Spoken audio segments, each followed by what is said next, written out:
Ce film, c'est notre histoire.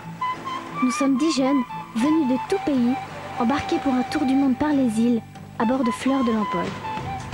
À travers mers et océans, nous naviguons vers des îles de toute culture. Ce que nous voulons, c'est partager la vie des enfants de l'an 2000.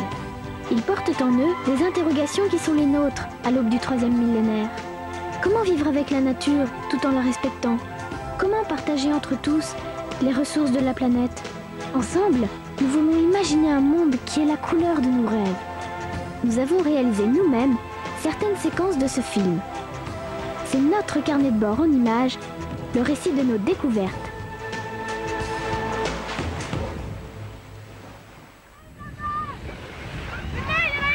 Une baleine est en vue. C'est Alexandre qui l'aperçoit. Cela fait 15 jours qu'on a quitté la Guyane. On arrive sur le banc d'Argent, un plateau corallien isolé tout au nord de la mer des Caraïbes. Au printemps, les baleines à bosse viennent s'y reproduire par centaines. Effectivement, il y en a partout.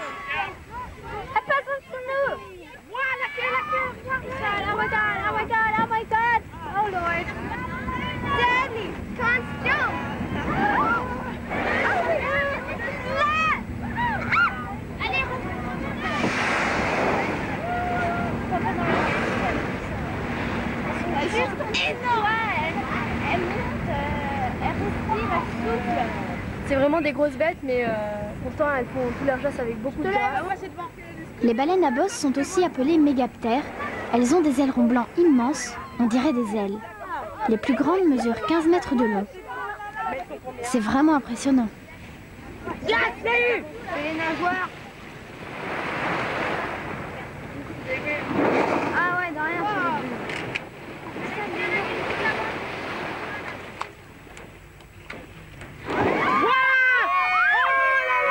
Nous suivons un groupe de 5 baleines. Il y a 4 mâles qui entourent une femelle. Ils essayent de s'accoupler avec elle. Ils sont tellement occupés qu'ils ne font pas attention à nous. C'est magnifique! Quand elle a sorti son museau, mais c'est magnifique! Parce que j'en voyais tout le temps en photo ou dans les films. Je me disais, j'aimerais bien en voir en vrai. Quoi. Et puis mon rêve s'est réalisé, c'est excellent. Je suis trop contente. Merci beaucoup. Là, je les ai là.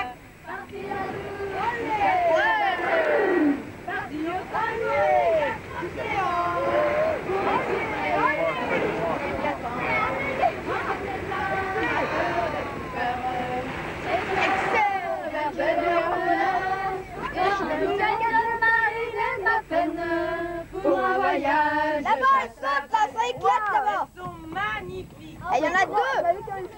Il y en a deux là. Les baleines à bosse viennent se reproduire au banc d'Argent parce que l'eau est chaude et peu profonde, une vingtaine de mètres au plus. Ce sont des conditions idéales pour les nouveau-nés. Mais les baleines ne pourraient pas rester ici toute l'année parce que les mers tropicales sont pauvres en plancton. Les mères ne mangent rien pendant tout leur séjour ici.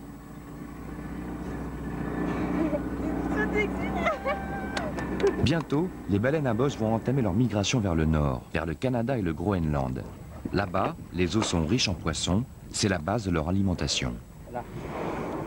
Avance par là, elles sont juste là.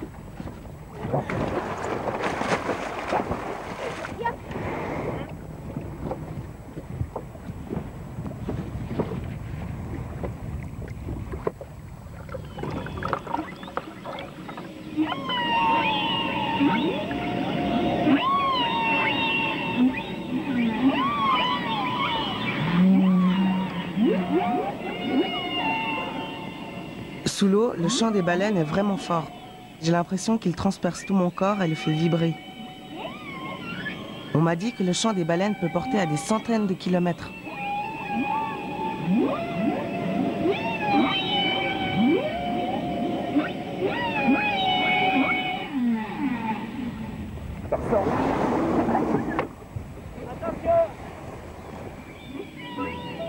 Il y a une mère et son bébé qui nagent juste à côté de moi. Le bébé, il doit avoir quelques jours à peine. J'ai jamais rien vu d'aussi beau. C'est émouvant.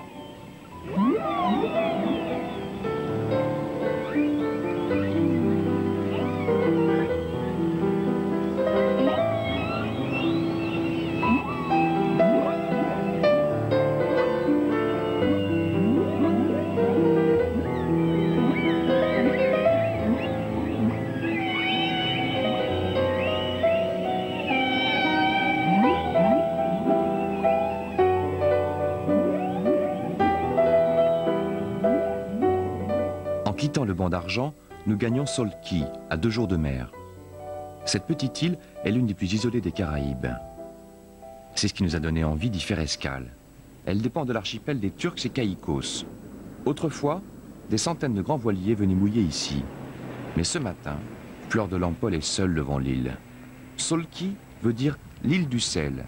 Nos livres nous ont appris qu'autrefois Solki était, avec les voisines de Grand Turc, l'un des principaux lieux de production de sel de l'Atlantique Nord.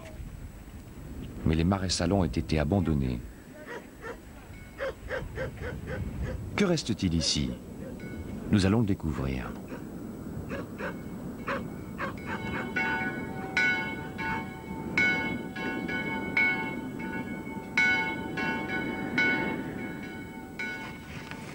Moi j'aime beaucoup les maisons ici, je les trouve très belles, gaies. Bah oui, regarde, les toits, normalement, en tôle, ils sont moches, ils ont pas de couleur. Mais alors là, rouge, bleu, jaune, rose. Et je sais pas, les gens, ils ont mis du bois, de la pierre, enfin, il y a beaucoup de matériaux. Et ils ont mis des petits lambis pour faire l'entrée de leur maison. On sent vraiment que c'est leur chez-soi. Ça fait un bon moment qu'on se promène dans les rues de Solki et il n'y a pas un chat, il n'y a personne ici. Bon, on a rencontré quelques personnes, on s'est dit salut, des mots sympas, mais il n'y a pas beaucoup d'habitants ici, il n'y a que 62 adultes et 18 enfants. Et les gens, ils sont vraiment cool, pas stressés. Il faut dire qu'ils ne doivent pas déborder de travail, vu qu'il y a seulement 3 pêcheurs et quelques fonctionnaires. C'est quand même plutôt cool.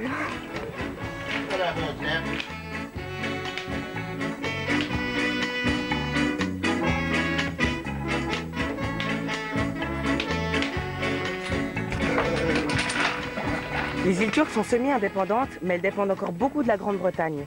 Et si l'Angleterre n'était pas là pour les aider financièrement, je ne sais pas ce qui resterait ici. L'île est tellement isolée qu'il n'y a pas beaucoup de tourisme et très peu d'activités économiques. Il y a quand même un gendarme, une infirmière, un médecin qui vient ici 1 fois par mois, 3 professeurs et tous les autres sont des fonctionnaires.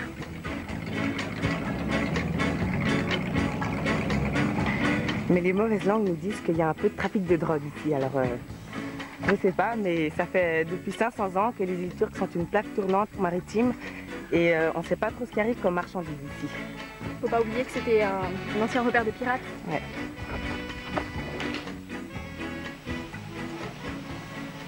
Nous avons réussi à rencontrer 2 adolescentes. Elles sont plutôt timides, elles sont peu habituées à parler à des étrangers. Elles s'appellent Lorissa et Anna. Elles ont 11 et 13 ans. Toutes les 2 sont nées sur l'île. Leur famille habite à Solki depuis bien des générations. Leurs ancêtres étaient des esclaves amenés ici pour travailler dans les marais salants par les colons européens, puis bermudiens, qui se sont succédés sur l'île. Les filles nous emmènent visiter les marais. C'est là qu'on produisait autrefois le sel, par évaporation de l'eau de mer.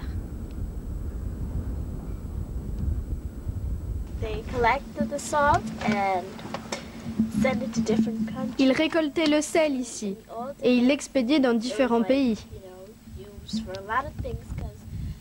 Autrefois, le sel servait à beaucoup de choses car ils n'avaient pas de réfrigérateur, tu vois. Alors, ils l'utilisaient pour conserver le poisson, la viande.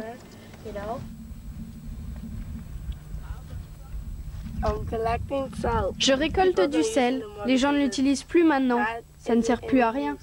Les marais salants ne sont plus exploités depuis une vingtaine d'années. Ils ont été la seule activité économique de Solki pendant 400 ans. Depuis leur abandon, l'île vit au ralenti.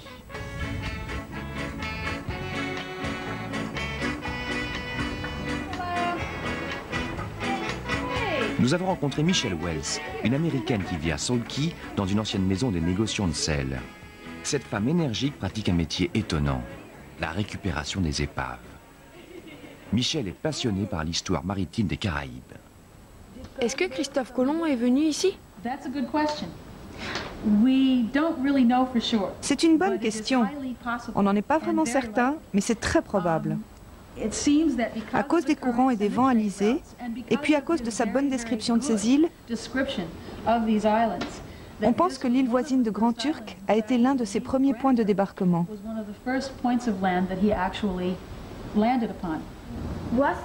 Est-ce que Solki était une île importante pour les bateaux? Tous les voiliers de commerce devaient traverser les îles Turks et Caïcos. C'était les derniers dangers avant le large. Ces 3 passages profonds entre les îles étaient comme des autoroutes. Les galions, qui avaient un fort tirant d'eau, devaient absolument passer par là pour traverser les dangers en sécurité à cause des courants. Il n'y avait que quelques endroits qui n'étaient pas dangereux pour ces voiliers, parce qu'ils étaient très durs à manœuvrer. En fait, pendant 400 ans, tout ce qui naviguait dans ces eaux devait passer dans ce petit détroit entre Salt Cay et les îles Caïcos.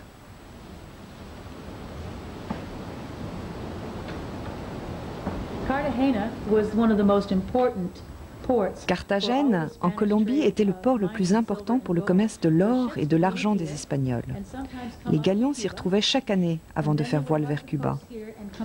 Ensuite, ils longeaient les côtes et sortaient en plein océan, par ici. On estime qu'un galion espagnol sur 4 regagnait l'Europe. Cela veut dire que les 3 autres faisaient naufrage ou étaient détruits pendant le voyage. Il y a plein de bateaux qui ont coulé par ici pendant 400 ans. Cela fait une histoire très dense. La mer Caraïbe est pleine d'histoires et de naufrages. Selon mes recherches, il y aurait plus de 1000 épaves dans les eaux des îles Turks et Caïcos. Et alors, est-ce qu'il y avait des pirates par ici?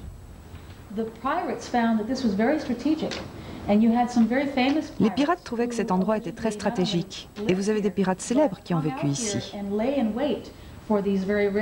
Ils attendaient que les riches galions passent à côté.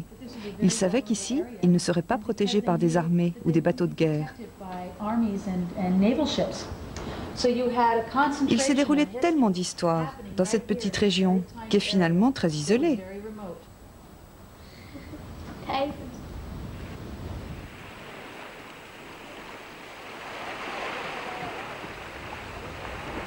Pierre, fais attention, il y a des patates de corail juste devant là. Il y a des patates de corail à bâbord. D'accord. Ah ouais, je la vois. Je la vois en bâbord. Reste à bâbord. Ok. Là, on a très peu de renseignements sur la carte, ce qui explique pourquoi les jeunes sont en haut du mât pour voir le fond. Les récifs de coraux parmi lesquels Fleur de l'Ampolle s'avance prudemment ont toujours été un véritable piège pour les navires. Et plusieurs épaves très anciennes y ont été identifiées. Tu peux pas savoir ce qu'on a vu, s'il te plaît. Oh là là. Le bateau il était bien faire le triple de la Fleur là. Ouais, on vient de plonger sur une épave et cette épave elle s'est échouée à 12 mètres de fond. Nous on n'a pas pu y aller en apnée parce qu'on va jusqu'à 4 mètres. Mais par contre Charlie, Manu et Julien, ils ont été en bouteille pour filmer et prendre des photos. Et quand on descendait à 4 mètres, on voyait bien les détails parce que l'eau était très claire. Et quand on voit l'ancre, on se trouve tout petit par rapport, même à 4 mètres. Ouais. C'était un bateau de guerre anglais de 44 canons qui datait du XVIIIe siècle et il s'appelait l'Endymion. Tu t'imagines combien d'hommes il devait y avoir à commander ce bateau-là? Oh là là, l'équipage.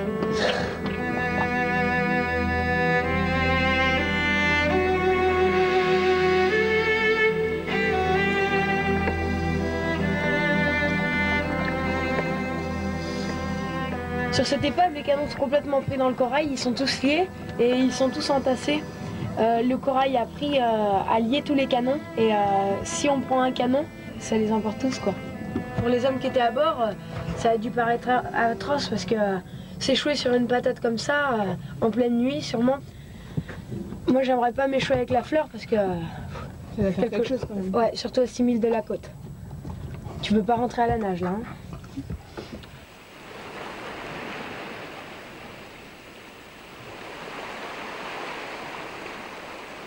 En quittant l'épave de l'Endymion, nous faisons voile vers Great Sand Key. Cette île déserte est une véritable île au trésor. Il y a une trentaine d'années, des chercheurs ont trouvé ici des lingots et des pièces d'or, enterrés quelques siècles plus tôt par les pirates.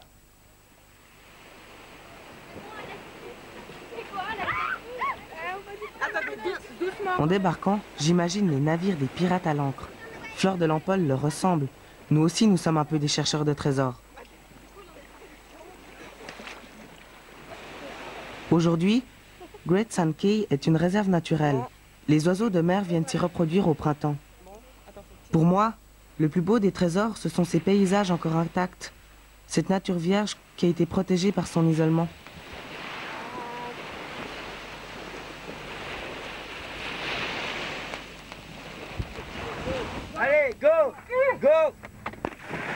Quelques-uns d'entre nous sont restés à bord.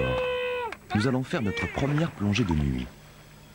Seule la clarté de nos lampes perce l'obscurité. À quoi ressemble le récif de corail la nuit?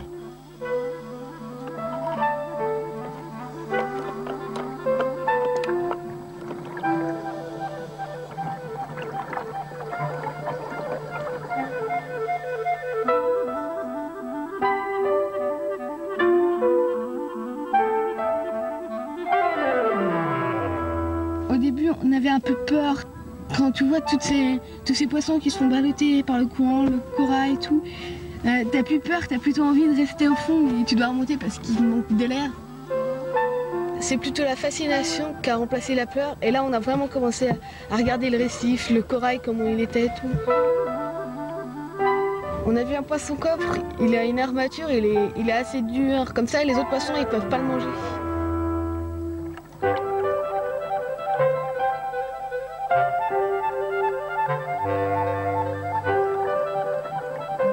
On a vu un poisson perroquet aussi.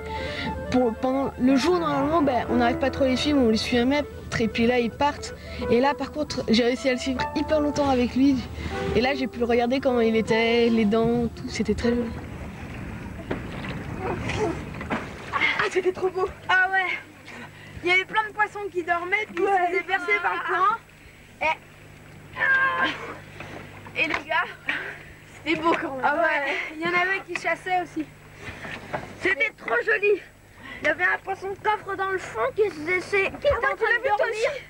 Et il se faisait balancer avec la mer et avec les courants, c'était extraordinaire. Ah ouais.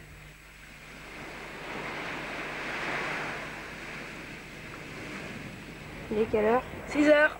Oh. Faut que tu te réveilles, Renaud. Tu verras le lever du soleil. Je peux pas dormir un peu.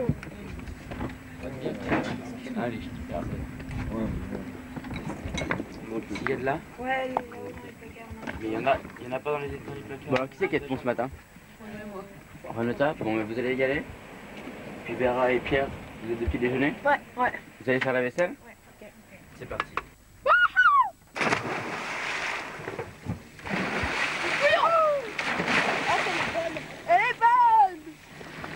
Eh les gars, vous n'étiez pas censé laver le fond, et vous remontez en vitesse, dépêchez-vous, et vous remettez au boulot.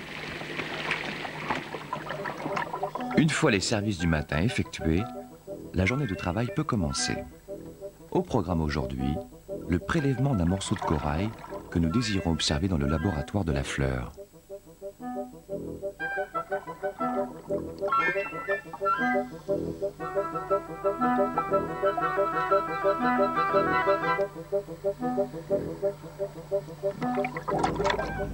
Avec un petit peu de chance. Charlie installe le morceau de corail sous la loupe binoculaire.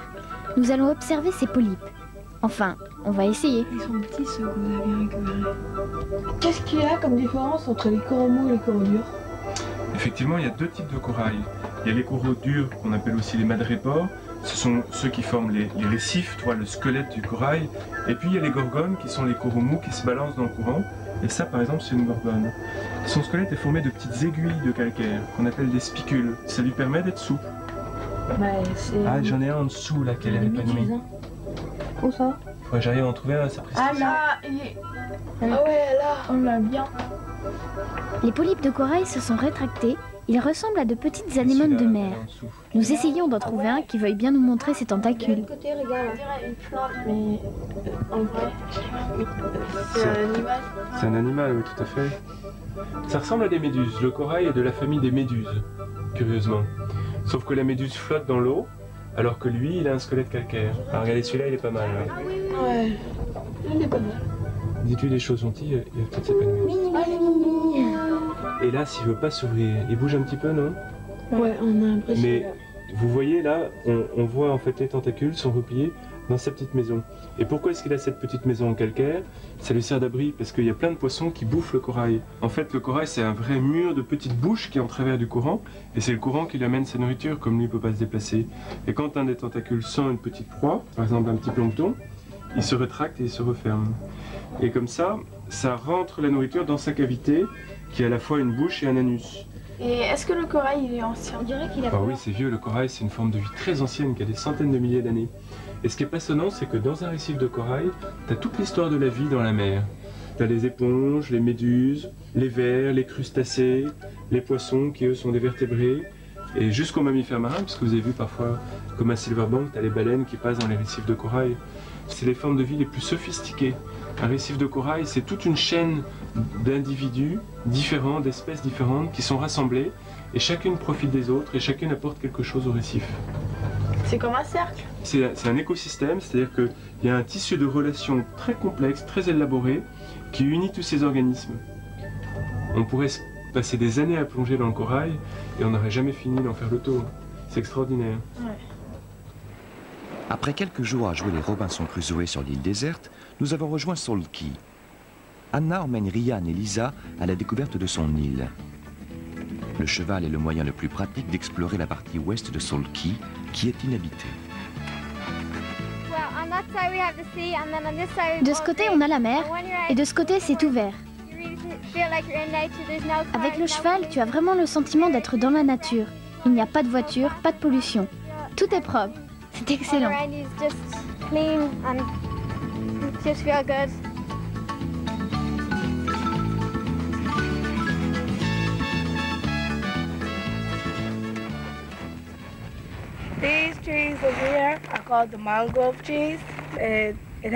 Ces arbres s'appellent des palétuviers.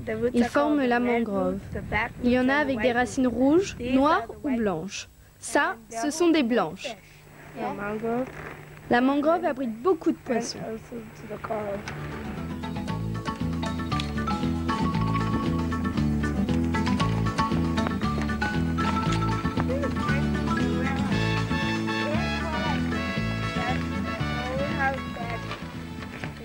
Regarde, c'est la maison des baleiniers.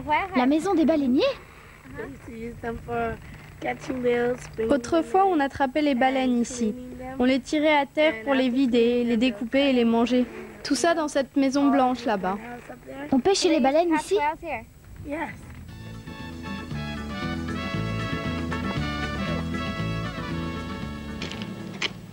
Well, Anna here has invited us for the night, all the girls. It's like a girls' night out. Anna nous a invités pour la nuit, juste les filles. C'est super parce qu'il n'y a pas de garçons. C'est vraiment une nuit pour nous. On va s'éclater. On va jouer un petit peu de musique, chanter, danser. On va s'amuser.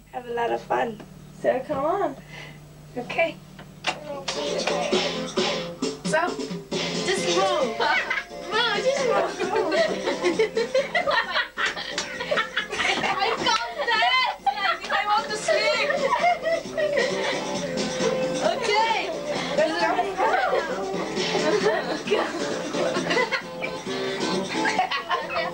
It's midnight. I want to sleep.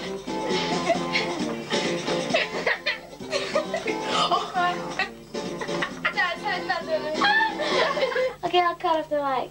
Okay. Okay. Good night. Good night. Good night, everyone. Night, John. L'histoire de Salt Cay, elle a été un peu violente. Il y a eu les galions, il y a eu des guerres, il y a eu des naufrages, il y a eu des pirates. Et on a l'impression que l'île s'est permise de son passé. Ouais, elle s'est permise de l'abandon du sel. Et c'est d'ailleurs ce qui a entraîné la diminution de la population, puisqu'en 100 ans, elle est passée de 900 habitants à 100 habitants. De plus, ici, il n'y a pas de collège. Donc, chaque année, il y a quelques jeunes qui s'en vont à Grand Turc et ça incite les familles à immigrer. Mais qu'est-ce qu'elle va devenir, l'île, si tout le monde part? Il n'y aura plus que des touristes. Si Anna, Lorissa et tout ça, tous les autres jeunes partent, il n'y aura plus personne sur cette île que des touristes. Il faut espérer que quelques jeunes aient quand même envie de rester sur leur île. Oui. Alors Anna, c'est comment la vie des jeunes à Salt Cay? C'est vraiment super parce qu'ici on est tranquille. On va à la plage, on a plus de liberté. On est bien à Salt Cay.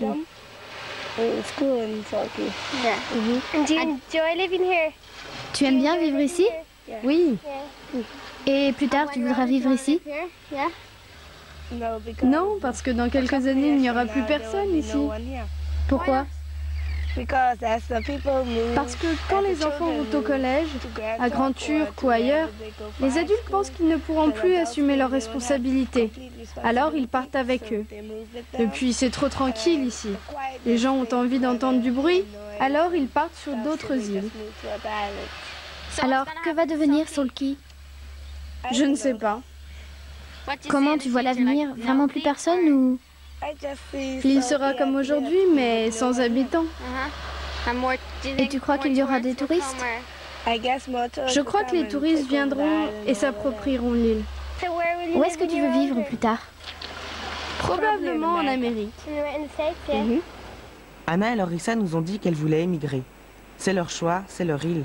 À elles de voir ce qu'elles veulent en faire. Quant à nous, demain matin, nous partons pour Cuba.